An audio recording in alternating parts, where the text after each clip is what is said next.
Silk corn or buhok ng mais, herbal tips for today. Para saan ba talaga to bukod sa kinakain natin siya as merienda? So, sa pagkakaalam ko at sa aking mga natutunan, itong buhok ng mais na to, meron siyang tinatawag na diuretic. So, kapag nilaga mo ito, mas mapapaihi ka palagi at malilinis ang iyong kidney. Kaya sa mga may kidney problem, ito lang ang gagawin mo. Mabalatan natin to, pero isasama natin yung buhok ng mais.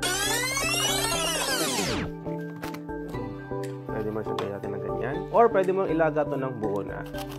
Okay? So, pwede ka rin magdagdag ng mga balat pa ng mais. Tapos, sasama natin yung buhok ng mais doon sa kaserolang inihanda natin na may tubig. Iboso na po.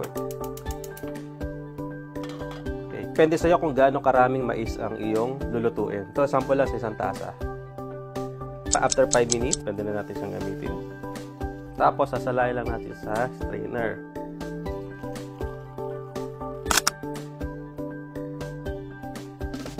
Para sa mas masarap na lasa, huwag mong kalilimutan syempre yung honey pang patamis mo sa kanya. Ayan. Saluhin mo lang.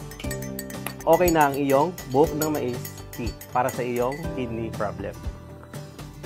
Yun, sarap. For more herbal tips, follow for more.